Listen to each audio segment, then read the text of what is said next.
What does it really mean for a cloud to be sovereign? Is it about where the data lives, who owns the servers, or who has the legal right to access what's inside?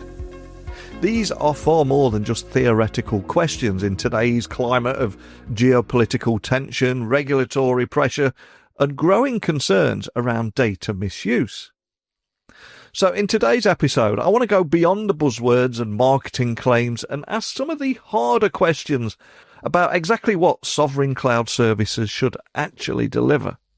And joining me today is David Michels from the Cloud Legal Project at Queen Mary University of London, whose latest report investigates the current state of sovereign cloud across Europe.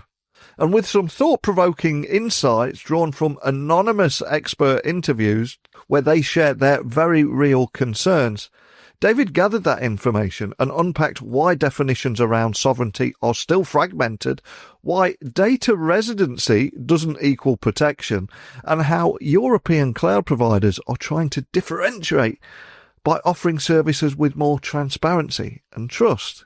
And yet we'll explore the real-world implications of some of these findings, especially for organisations operating in regulated sectors like defence, healthcare, critical infrastructure, and also learn about the proposed Sovereign Cloud Code of Conduct. And I also want to explore everything from the proposed Sovereign Cloud Code of Conduct to the rise of hybrid models between European infrastructure and US software. I think this is a conversation that is grounded in the practical realities of regulation, compliance, and digital autonomy. So, what needs to happen for sovereign cloud to become more than just a political talking point? Can industry and regulators come together to provide real clarity and confidence for users and enterprises around the world? And what role can cloud customers play in driving that conversation forward? With that scene perfectly set, it's time for me to officially introduce you to David right now. So, welcome to the show. Can you tell everyone listening a little about who you are and what you do? Sure. So thanks for having me, Neil. My name is Dave Michels, and I do two things, really. So first, I conduct legal research. I look at the legal implications of using and providing cloud services.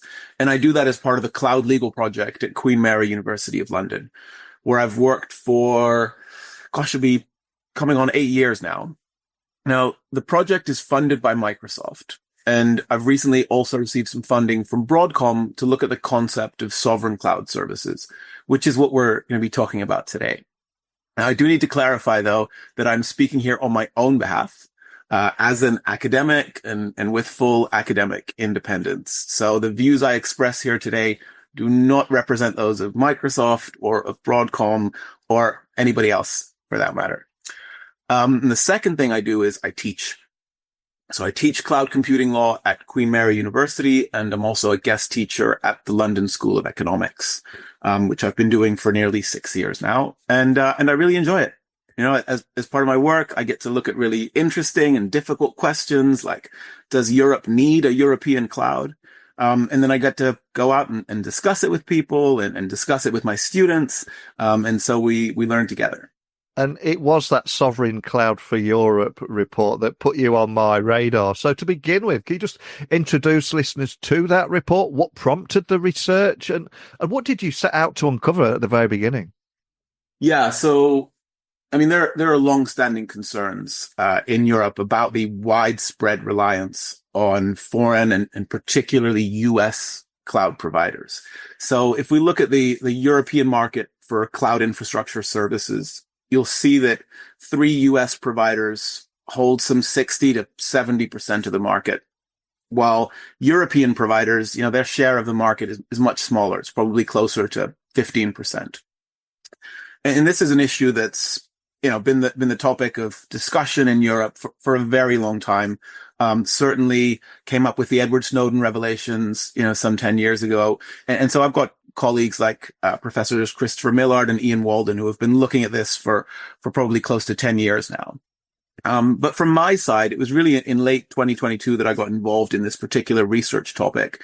And I started simply by looking at all of the policy documents coming out of Brussels and policy statements coming out of Paris that were talking about this reliance on foreign cloud service providers as a risk, right? And we're talking up this notion of digital or technology sovereignty in Europe. And then in November of 2023, I hosted a public webinar for the university just discussing what was out there and why European customers might be concerned about using foreign cloud service providers. And it was that webinar which sort of led to this research project and this research report, because somebody at Broadcom saw that webinar, and then in the summer of last year, they approached me and asked me to prepare a report for them looking at sovereign cloud.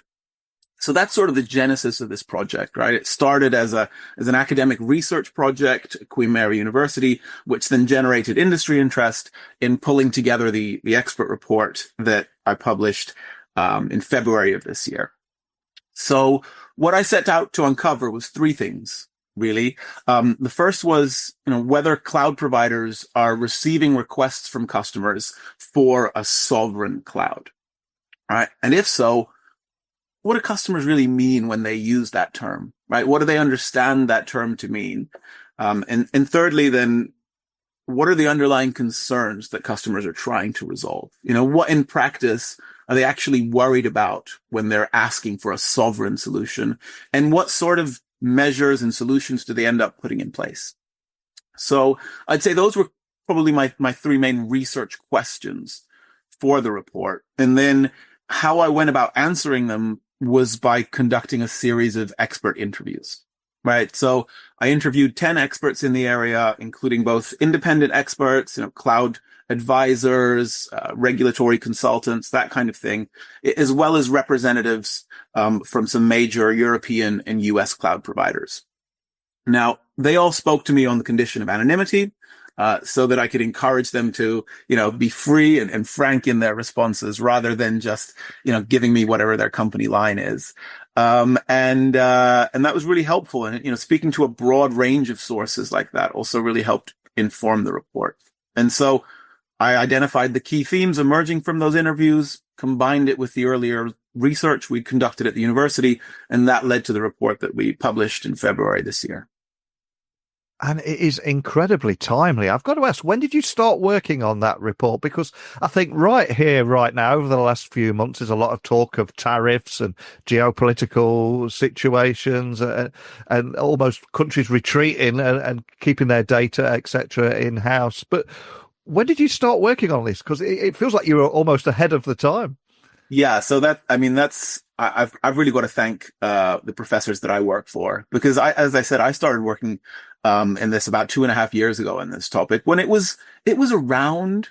People were talking about it, as I said, in Brussels, in Paris, especially the French government has a long-standing history of this, but it wasn't really a hot topic, and certainly there wasn't the attention that we're seeing for it now. So I would put it down in part to a little bit of luck. You pick a research topic, you go away for 2 years and read absolutely everything you can about it. And then you hope that when you come back with your research findings, that's something that is useful to people. But that luck is probably also down to, as I said, the professors who came to me with this topic and said, look, this is bubbling up. This is what we're hearing from our academic and our industry contacts. This is something worth looking at. And they've been right more often than they've been wrong. So that's kind of how that process of topic selection goes for me. And the report does reveal quite a wide variance in how sovereign cloud is defined across the industry. So why is that lack of unified definition problematic, and how does it impact cloud adoption across Europe? Because it's a big conversation right now, and rightly so. But can you expand on that for me? Yeah, so I think the issue is it's difficult to have a meaningful conversation about sovereign cloud if we're not all talking about the same thing. Yeah. Right. Before we can try to identify solutions, we need to be clear about the problem we're trying to solve. And so maybe I'll start with some of the different definitions out there, and then I'll talk about why having such a wide variety of definitions might be harmful. So there's really three different concepts of sovereign cloud that are out there as part of the discussion, and they're related, but they are separate concerns. So the first one is that some customers have a really broad understanding of the term sovereign services, right? When they're talking about a sovereign service, they're talking about customers having a really high degree of control over the cloud resources that they use, right? And that includes control over who can access the data stored in the cloud and for what purposes those data can be used. Now, I see that as really a response to the much more typical arrangement in cloud services where the provider simply has, the highest degree of control over the service, and they offer it to customers as a sort of standardized take it or leave it public cloud service. That was the traditional way in which things were arranged. The power sat very much with the provider. But over time, customers have become really more informed and more concerned about the specifics of how a cloud service works. And they want to have some influence over that, right? They want to be able to have influence over where their data are stored, right? And ideally, they'd like to be able to port their data back to their own servers or to another provider in case of, a disagreement or a dissatisfaction with their current cloud provider. And they're also interested in things like, hey, what metadata is a provider collecting about my use of the service, right? And what are they using that service for? And so the idea of a sovereign cloud is that a customer has some control over elements like that, right? They're able to make their own informed, autonomous decisions about how the cloud works. So I'd say that first concept is primarily about the customer-provider relationship, right? And you can think of it as being the aspiration towards customer autonomy in the cloud. So that's the first broad concept.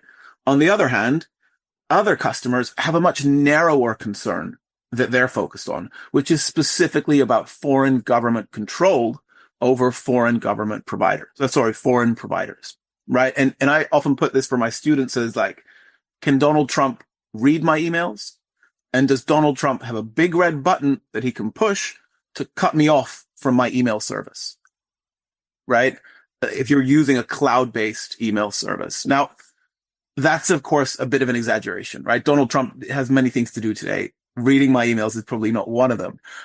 But there is a more legitimate question underlying that, which is, will your cloud provider hand over the data you store in the cloud to a foreign government without telling you if they're ordered to do so, right? And so there, the focus is more on the relationship between your cloud provider and a foreign government, right? And it's about whether a foreign government can exercise effective jurisdiction over your cloud provider, and so compel them to do things like hand over your data, or possibly, worst case scenario, stop serving you, stop providing you with access to your data. So that's the second concern, right? It's not about this broad customer autonomy. It's specifically, is my cloud subject to foreign jurisdiction? And then the third thing I just wanted to highlight was that there is a set of policy concerns that European policymakers have about the use of foreign cloud by so many European customers. And this isn't really about the impact on a specific customer, but about the impact at the societal level. So the impact on member states and the European Union as a whole, right? And here the focus is more on the relationship between the EU and foreign states, particularly the US, right? And it's actually, it's the same two concerns about the confidentiality of your data and about the availability of your data. But the concern is not so much whether the US government can look at a specific customer's data. It's if the US government can access all European customers' data, does that give them a strategic information advantage when it comes to gathering foreign intelligence? Are they better able to obtain information and so better able to conduct foreign affairs, and influence European member states to do what's in the US's interest rather than in the European Union's interest? And this is a concern for strategic autonomy, right? That's the term that policymakers in Europe are using, which really refers to the ability of the European Union and its member states to act independently on the world stage without undue influence from the US. So those are really the three concepts of sovereign cloud that I uncovered in my research. Customer autonomy more broadly, customer concerns about foreign government control specifically, and then these broad concerns at the policy level about European strategic autonomy. Now, having all those different definitions, from my side, I think it can lead to customer confusion, right? I think it can just be, can feel intimidating and off-putting to have all of these different definitions swirling around. It makes for a difficult discussion. It makes it difficult for customers to decide what to do. And that can in turn hamper cloud adoption. So one of the aims of the report was to try and provide some clarity around these issues.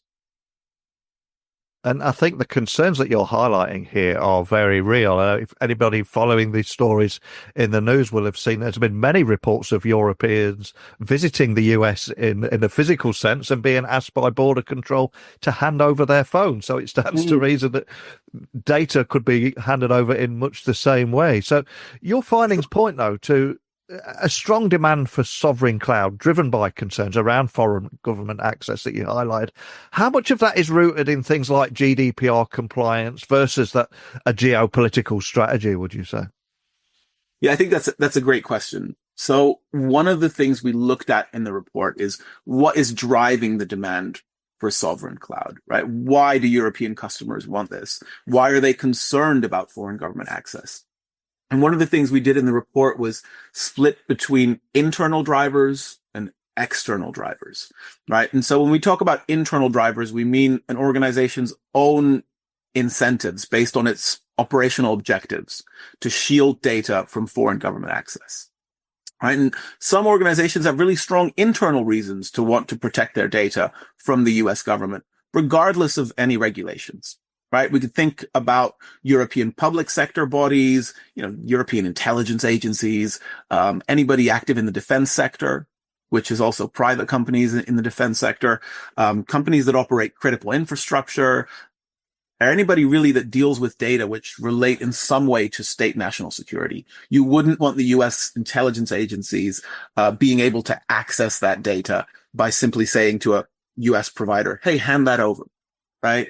But it's broader than that. It also applies to organizations with really valuable trade secrets or that conduct advanced research and development in strategic fields like artificial intelligence or cryptography.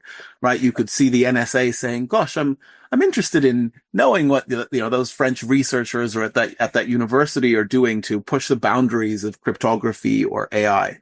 And so, those researchers, it could be in a private company, could be at a university, they have legitimate reasons for wanting to shield their data from the US government for their own internal purposes, right? And say in those cases, it's more closely related to a geopolitical strategy.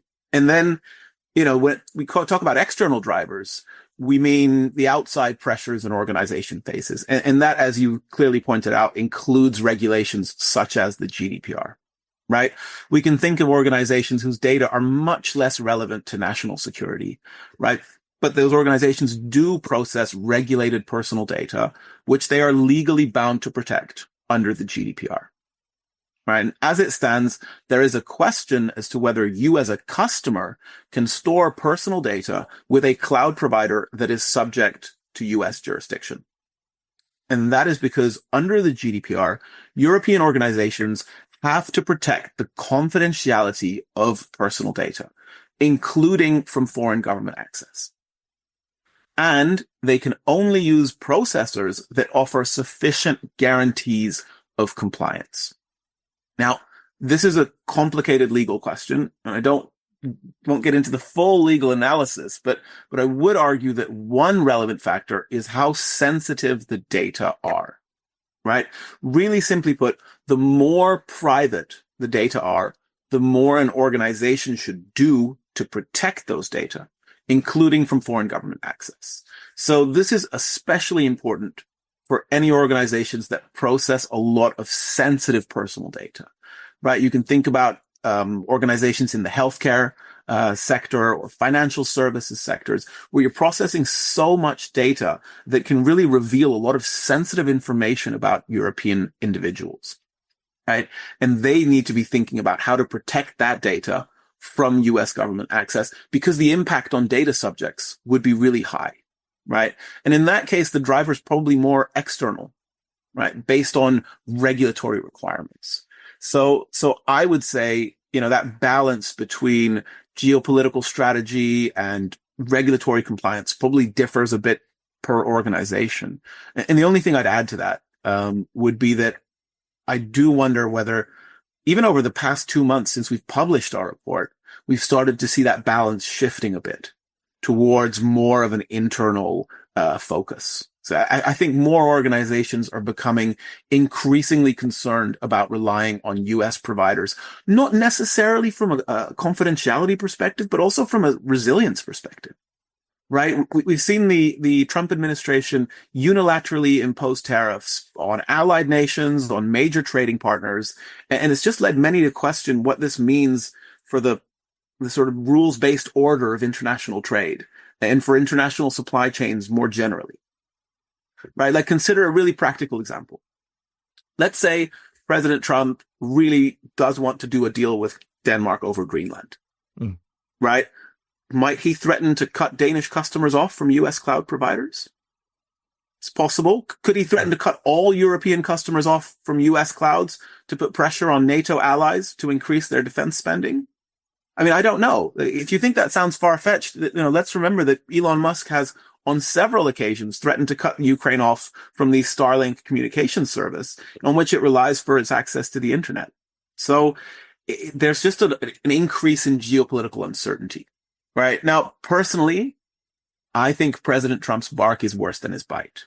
I think a lot of this is posturing in order to improve the U.S. position in negotiations. And if he gets a lot of media attention, I think that's probably something he quite enjoys as well. But who knows, right? Like I said, what is clear is that there's been an increase in geopolitical uncertainty. And as a result, quite a few organizations are worried about what that means for their cloud supply chains. And as you mentioned the phrase far-fetched there, I don't think in the modern world anything is far-fetched anymore as I scroll down my news feed. But you've done a great job of highlighting the problem here. And one of the big reasons I invited you on here as well is this is a solutions, not problems kind of show. And one of the key proposals in your research is a new sovereign cloud code of conduct. So can you tell me about that code, what it entails, and how it could resolve many of the legal uncertainties organizations are facing right now and some of the issues we've highlighted today?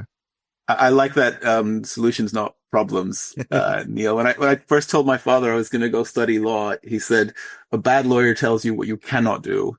A good lawyer tells you what you can do.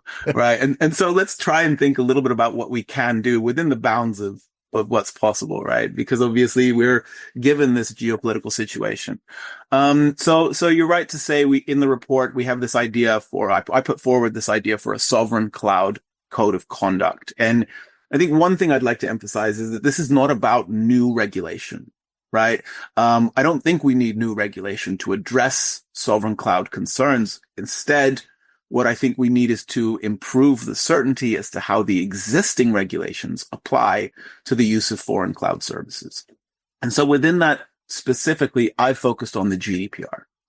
And I've said, and we've discussed how the risk of foreign government access can pose a compliance challenge under the GDPR.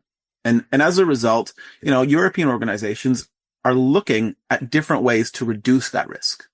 In part to comply with the GDPR, right? In part for their own internal reasons, but also, a major driver here is compliance with the GDPR. And so there are different ways of reducing that risk, right? If you're a European organization storing personal data in the cloud, you can decide to use a European provider, right? Especially one that is not subject to US jurisdiction, for instance, because it doesn't have customers, assets, or employees in the US, right? In that case, your data should be effectively immune to US jurisdiction, right? So that's one option. But there are other options. You could also try to use a US cloud provider, so who is subject to US jurisdiction, but who's put in place organizational and technical measures to reduce the risk of foreign government access, right? And so that could look like, say, encryption, right? Where only a European company has the encryption key, right? So the European company acts as a trusted key manager, essentially. In that case, if the US government comes to the US cloud provider and says, hey, hand over that data, well, they can only hand over the data in its encrypted form. Right? Because they can't hand over the key. Only a European company has the key. And so that can protect at least the contents of the data from US government access, assuming that they cannot circumvent that encryption. Right? So that is one other way of reducing that risk of foreign government access. And there are other alternatives. You could have customer-side encryption where only the customer has the key. And there are also these new confidential computing techniques that allow for processing on the provider servers without the provider having access to data in the clear. Right? And US hyperscalers like Amazon Web Services, AWS, and Microsoft Azure and Google Cloud, they're aware of these customer concerns, right? And they are developing these kinds of solutions.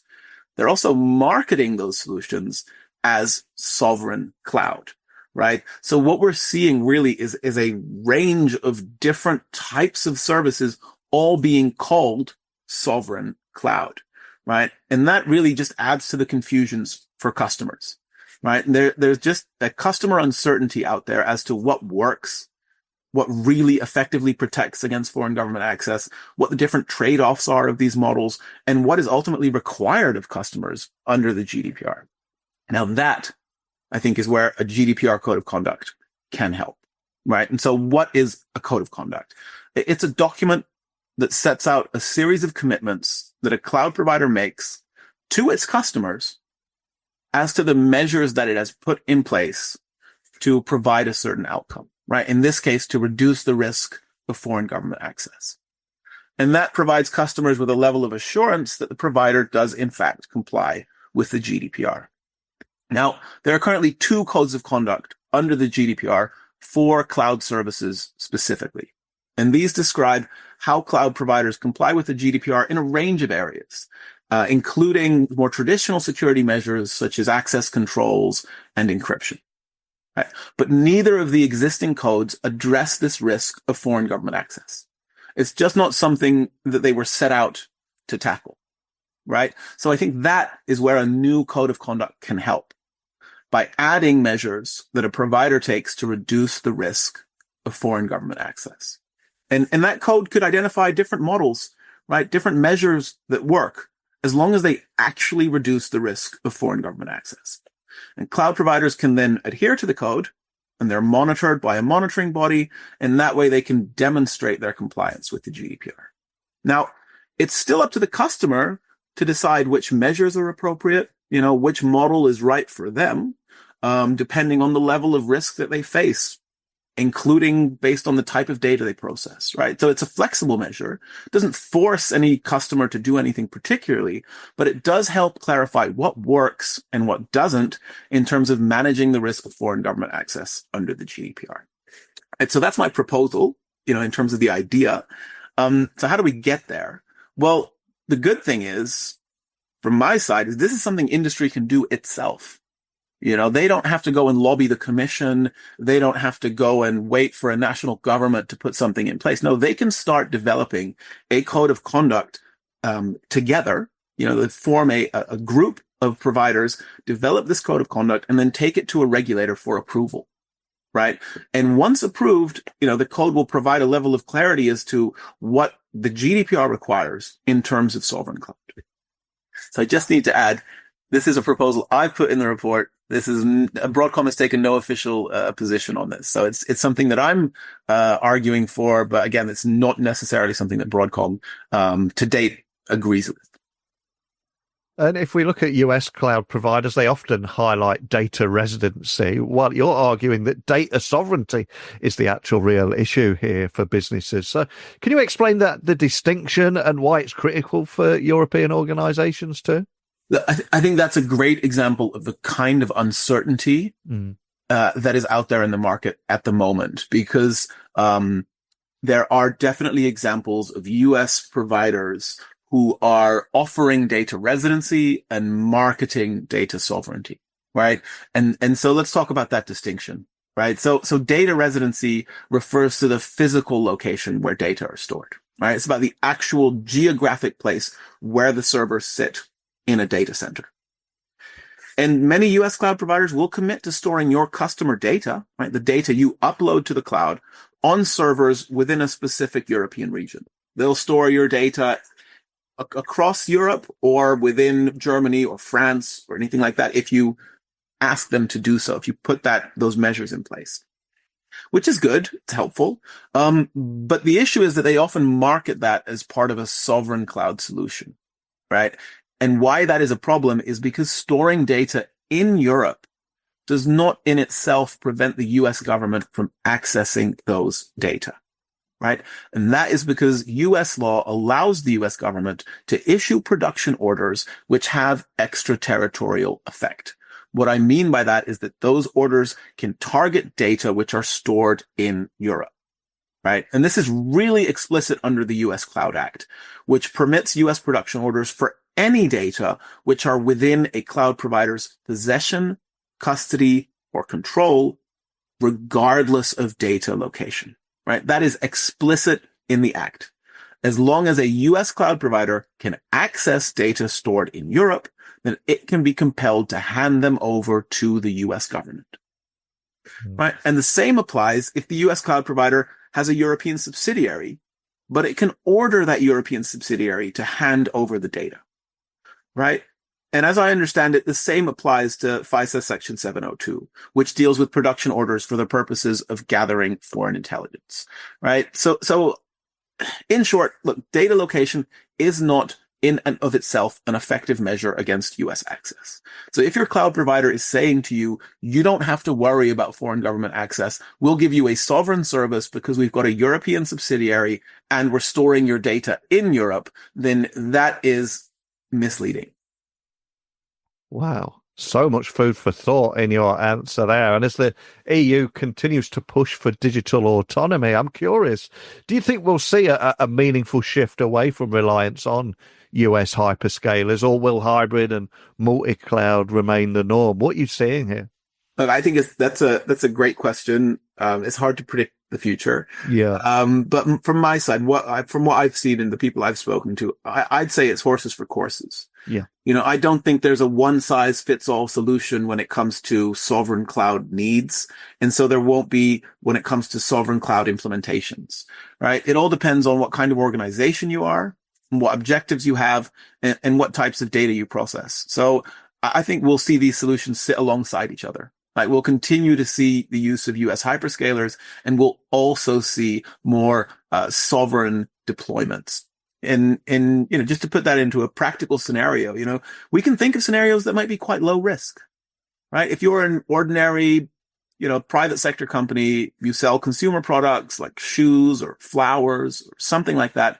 You're managing your inventory, you're storing non-personal data about, say, stock levels or, distribution points. And that's what you're storing in the cloud.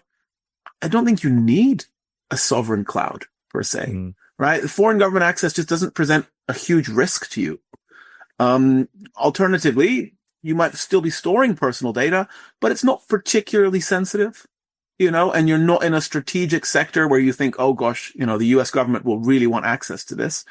In that case, you might well assess that the risk to data subjects is relatively low, and so is acceptable under the GDPR, right? The GDPR doesn't require you to reduce risk to zero. It requires you to manage risk and ensure that it is at an acceptable level. And so in all those cases, you might be fine using the services of a US hyperscaler, right? And they are generally seen as offering the most advanced functionality and innovative features. In other cases, as we've said, there are stronger drivers for sovereign cloud.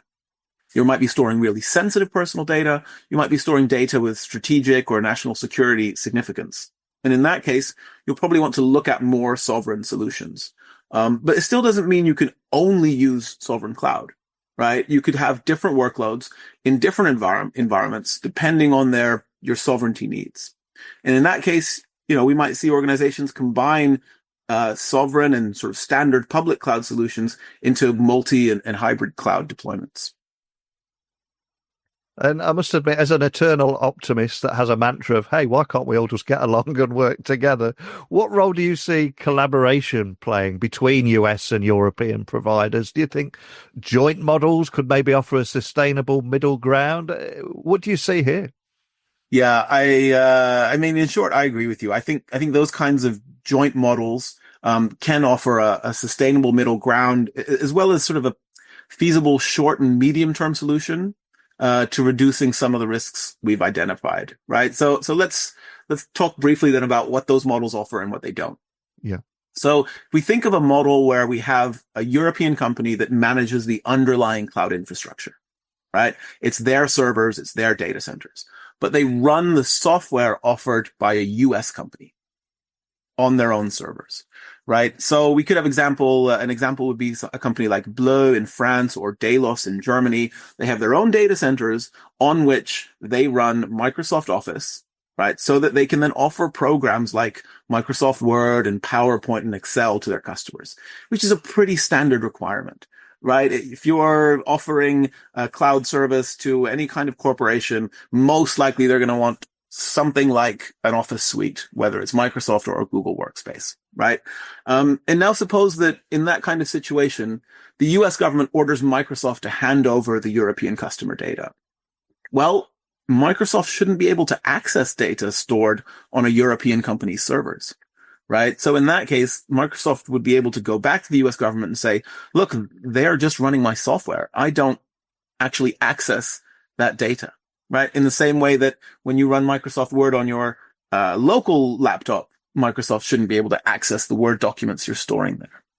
So that is how it can reduce that risk of foreign government access. Now, I will say it's not perfect, right? There's still a risk that Microsoft might install a backdoor in its software through which it could access European customer data. But I've not seen any evidence of the US government ordering such backdoors. And I personally suspect that US cloud providers would object to such orders, which is what we've seen with Apple and its end-to-end encrypted iCloud storage in the UK. Of course, there's still another risk as well, which is that the US government could order Microsoft to stop providing the European organizations with its software. Right, that would be the more sort of trade-oriented problem where the U.S. government just says, "Look, stop providing them with the software," and that could prove to be disruptive. It would be more or less disruptive depending on whether the software can continue to run on the European servers without access to Microsoft's central servers. And there's a question as to how long that software would continue to be secure without Microsoft updates and security patching, and that sort of thing. But equally, there's the possibility that the European organization might be able to port its customers to either a European or an open source alternative. So it's not a risk-free solution, these kinds of collaborations, right? But it offers better protection than a standard US hyperscaler public cloud does today. And the other point I wanted to make on this is that I think it's worth thinking, what's the alternative? Right? Are we going to have models that use completely European or open source software? I mean, there are advocates for such an approach, right? There is a recently published Eurostack report, which I think is worth reading, which really argues for that complete European stack. So all software, either European or open source, right? But I would say that is a more ambitious, more long-term project, right? It's typically not something you can deploy securely straight away. Now, it would be completely independent of US government control, which is an advantage. But I would question whether, most organizations really need that level of sovereignty, right? Or whether that's a level of security beyond what most organizations, and certainly organizations in the private sector, need in order to protect their data adequately and meet their regulatory requirements. And if we do dare to look ahead into the future, what do you think needs to happen at a policy or industry level to build trust, drive adoption of this truly sovereign cloud services that we're talking about here across so many different regulated sectors? What needs to happen? So I'd say I don't think we need new legislation. So I don't think we need legislatures to per se act on this now, but I think it would be helpful if a few other groups started taking things a little bit more seriously, perhaps. And the first, I would say, is regulators. As I said, we have 70% of European organizations using US cloud providers, right? And still there are questions as to whether this even complies with European data protection law. I mean, could the majority of the market be in breach? I think that kind of question really calls out for some guidelines and some certainty, right? I don't think this per se calls for enforcement, but I think it would be really good for regulators to have these public discussions about what you can and cannot do in a foreign cloud environment, and to put out some public guidance as to what organizations need to do to comply. Now, I've been to the UK ICO to speak to their legal service about these issues, and I know they understand them very well, right? But I think it would be great to see some regulators, particularly data protection regulators, addressing this issue in a public forum. The second group I think can do something is cloud customers, right? It is ultimately up to European organizations to carefully consider their sovereignty needs and to assess the risks of using foreign cloud providers, and to make sure they've taken appropriate measures to address the risks they face. If you are processing data that might be of interest to the US government, or if you're processing sensitive personal data, you need to be considering these risks, as well as your regulatory requirements. And the last group is cloud providers, right? I think they need to be even clearer about the risks of foreign government access, even more transparent about which jurisdictions they are subject to and what the resulting risks of foreign government control could mean for customers in practice, right? So in that sense, I think it's about openness and honesty. And one way to do that is to contribute to this sovereign cloud code of conduct, right? That way we can really have a public discussion with regulators as to what works and what doesn't work when it comes to managing the risk of foreign government access. And so by participating in that kind of project, cloud providers can demonstrate their commitment to sovereign cloud for Europe and to the effective protection of European personal data. And I think that is a powerful moment to end on. And we started our conversation today talking about your origin story. Before we even started recording, I was hearing about how you've lived in different countries around the world, growing up, etc. And I do wonder if that living in different countries around the world has helped shape your global perspective on things. And of course, none of us are able to achieve any degree of success without a little help along the way. So I'm curious, looking back at your career now, as we come towards the end of the podcast, is there a particular person that you might be grateful towards who invested a little time in you, or just helped you put you on the path where you are right now? Who would that person be and why? It'd be great to give them a little shout out. I love this question, Neil. And yeah, I mean, there are many people I'm grateful to across my career, including my current professors who, as I say, really excellent at helping us pick topics and directing the research. But if there's one person that I'd like to say I'm grateful to, it's a judge I started working for when I left university, Judge Alphonse Ori. He was the presiding judge in the chamber of the tribunal for the former Yugoslavia, which is where I went to work after university. And just the way he conducted the proceedings within that chamber was so inspirational. We'd have a team of maybe 5, sometimes 8, up to 8 legal officers and another 5 or 6 interns. And he'd have us all in his office, he'd make everyone a cup of coffee and we'd all sit down and we'd just all discuss the case as equals. He was the presiding judge. He had 2 other judges on the bench, and they were obviously the ultimate decision makers.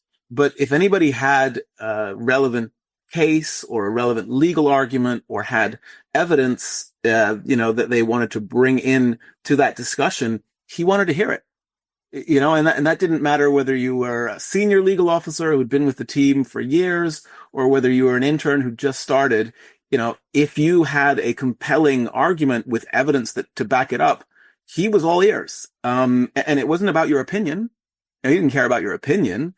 He wanted you to bring stuff that he could use, right? And he would read sources. He was legitimately interested in everything that was helpful to building the most, secure and well-founded judgment that he could come up with. And I just think as a young man joining that team at the start of my career, that was such a inspirational way of working together, and that's really shaped, me as a lawyer and as a researcher. And so, yeah, I just want to say thank you to Judge Ori for everything he did then at the tribunal.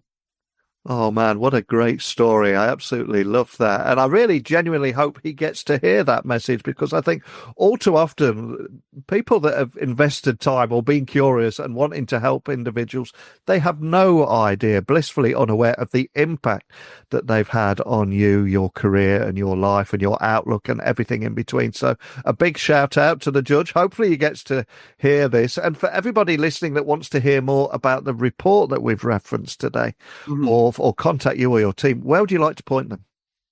Yeah, so you can just find me on LinkedIn. I'm Dave Michels on LinkedIn. That's where I share most of my research findings. That's where you'll find links to the report, to all of the other articles we've written. And you can find the Cloud Legal Project at qmul.ac.uk/cloudlegal. So that's qmul.ac.uk/cloudlegal. Well, again, I will add links to everything so people can find you nice and easily. But just thank you for coming on here, talking about this report, how it investigates how governments can access or restrict access to customer data, and unpacking with me today how external bodies might access or share data without the data owner's knowledge. Big talking points for business leaders, especially in regulated industries. I'd love to hear back from people listening, but thank you for shining a light on this today. Really appreciate your time. Thanks, Neil. Real pleasure. I think, as the discussion today makes clear, sovereign cloud is far from a solved problem. In fact, it could be one of the most misunderstood concepts in enterprise tech spaces today. The stakes are pretty high for European organisations managing sensitive data, and the path forward will likely require much, much more nuance than binary choices between US or EU providers. And David's proposal of a code of conduct, I think, offers one possible way to introduce more consistency, transparency and accountability without the need to wait for new legislation to fall into place. But of course, achieving real trust in sovereign services will require a joint effort. Regulators, customers and providers each has a role to play in shaping the model of sovereignty, one that reflects both operational needs and political realities. So I want to fire this over to you and ask you, do you believe Europe is ready to define and lead on digital sovereignty? Or are we still reliant on frameworks that are built elsewhere? I'd love to hear your thoughts on this, and ultimately what sovereign cloud means to you. Email me, techblogwriter@outlook.com, LinkedIn, X, Instagram, just @NeilC.Hughes. I'm nice and easy to find. I'd love to hear your thoughts on this. We've only scratched the surface of it, and it's a very real issue.